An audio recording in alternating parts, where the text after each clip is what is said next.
شیخ صدوق علیہ رحمہ کتاب کمال الدین میں لکھتے ہیں کہ قم کی ایک بہت بڑی شخصیت جناب احمد ابن اسحاق قمی رحمۃ اللہ علیہ سامرا تشریف لاتے ہیں امام حسن عسکری علیہ السلام کی بارگاہ میں۔ جناب احمد ابن اسحاق بہت بڑے عالم اور قم کے اندر ہمارے 11ویں مولا کے وکیل بھی تھے۔ ان کے ذہن میں ایک سوال تھا، وہ اپنا سوال لے کر 11ویں مولا کی خدمت میں پہنچے۔ سوال یہ تھا کہ آپ کے بعد امام کون ہوگا؟ اب یہ سوال لے کر آئے تو ہیں، لیکن ابھی انہوں نے یہ سوال کیا نہیں۔ جیسے ہی مولا کی خدمت میں پہنچے، امام علی مقام صلوات اللہ علیہ نے احمد ابن اسحاق کو جب دیکھا تو ان کے کہنے سے پہلے میرے مولا نے جواب دے دیا۔ فرمایا، اے احمد ابن اسحاق، اللہ تعالیٰ نے جب سے حضرت آدم کو خلق کیا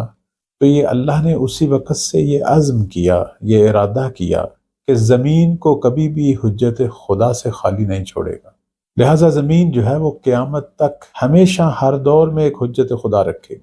اور یہ حجت خدا ہے کہ جس کی وجہ سے اللہ تعالیٰ زمین پر باران رحمت نازل کرتا ہے، اور زمین یہ جو طرح طرح کے فائدے دے رہی ہے یہ اس حجت خدا کے وجود کی برکت کی وجہ سے۔ تو جناب احمد ابن اسحاق کہتے ہیں کہ مولا، میں یہی کچھ پوچھنا چاہتا تھا، اور میرا آپ کی خدمت میں یہی سوال ہے کہ آپ کے بعد حجت خدا کون ہے؟ ظاہراً اس دور میں کوئی حالات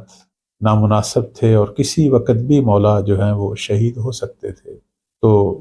یہ مخلص اور مولا کے وفادار اصحاب اور ان کے شیعوں میں سے تھے جناب احمد ابن اسحاق۔ ان کے ذہن میں یہ سوال تھا کہ بعد والے امام کون ہیں، چونکہ بظاہر لوگوں کو یہی لگ رہا تھا کہ مولا کی کوئی اولاد نہیں ہے، یعنی 11ویں مولا کی۔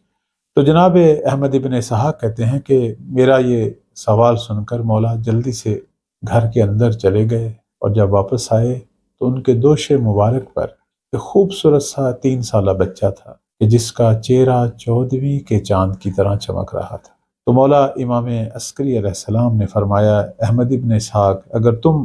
ہمارے نزدیک باعزت نہ ہوتے، قابل اعتماد نہ ہوتے، تو میں کبھی بھی اپنے فرزند، اپنے لخت جگر کی تمہیں زیارت نہ کرواتا۔ میرے بعد یہ میرے بیٹے، یہ میرے لخت جگر، یہ حجت خدا ہیں اور آپ کے امام ہیں، اور یہ وہی ہیں جو رسول اللہ کے ہم نام ہیں، اور ان کی کنیت بھی وہی ہے جو رسول اللہ کی کنیت ہے، اور یہ وہی ہستی ہے کہ جس نے زمین کو عدل و انصاف سے بھرنا ہے، جس طرح کہ وہ ظلم و جور سے بھری ہوئی ہو۔ تو جناب احمد ابن اسحاق نے جب یہ سنا تو بڑے خوش ہوئے، بڑے مسرور ہوئے کہ میں نے مولا کے بعد والے امام کی بھی زیارت کر لی، اور اس ہستی کی زیارت کی جس کا انتظار صدیوں سے ہو رہا ہے۔ تو کہنے لگے کہ مولا، یہ وہی ہیں، یہ وہی امام قائم ہیں، مجھے کوئی ایسی نشانی دکھلائیں کہ جس سے مجھے سکون ہو۔ بس یہ کہنا تھا تو وہ 3 سالہ طفل مبارک، یعنی ہمارے وقت کے مولا جو اپنے بابا کی آغوش میں تھے، انہوں نے اپنے لب مبارک کھولے اور بہت ہی فصیح عربی میں یہ جملہ فرمایا، انا بقیت اللہ فی ارضہ والمنتقم من اعدائہ، میں زمین پر اللہ کا باقی ماندہ ہوں، اللہ کا ذخیرہ ہوں، والمنتقم، اور انتقام لینے والا ہوں، من اعدائے، خدا کے دشمنوں سے۔ اور اس کے بعد فرمایا، اے احمد ابن اسحاق، تم نے مجھے دیکھ لیا ہے، اور کسی اور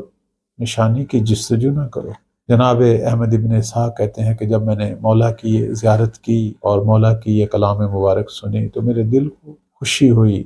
میرا وجود مسرت سے بھر گیا، اور میں خوش و خرم جو ہے وہ واپس قم پہنچا۔ اللہ تعالی ہم سب کو اپنے مولا کی بامعرفت زیارت اور ان کا دیدار کرنے کی توفیق عطا فرمائے۔ السلام علیکم ورحمۃ اللہ۔